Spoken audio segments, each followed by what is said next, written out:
இன்னைக்கு நம்ம வீட்டு ஹெல்த்தி அண்ட் டேஸ்டி லஞ்ச் பார்க்க போகிறோம். இதை பார்த்து லைக் பண்ணி சப்ஸ்கிரைப் பண்ணுங்கள், கமெண்ட் பண்ணுங்கள். இன்றைக்கி பார்த்தீங்கன்னா எங்கள் மாடி தோட்டத்தில் விளைஞ்ச கீரையை வச்சு சூப்பு பண்ணியிருக்கேங்க. இது பார்த்தீங்கன்னா கல்யாணி முருங்கைக்கீரைங்க.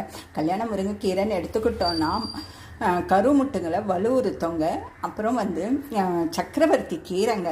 எலும்புகளுக்கு முட்டி அந்த மாதிரி இருக்கிற முட்டி வலி இருக்கிறவங்களுக்கு ரொம்ப நல்லதுங்க.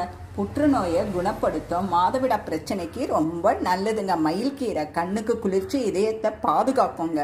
மாயான் கீரைங்க சுகருக்கு ரொம்ப நல்லதுங்க. இங்கே பார்த்தீங்கன்னா கார சட்னி, சின்ன வெங்காயம், நல்லெண்ணெய், தேங்காய், தக்காளி போட்டு வச்சுருக்கேங்க. எல்லாமே நம்ம உடம்புக்கு ரொம்ப ஹெல்த்தி. இங்கே செம்பருத்தி பூங்க, இதயத்தை பாதுகாக்குது. படப்படப்பு இருக்கிறவங்களுக்கு ரொம்ப நல்லதுங்க.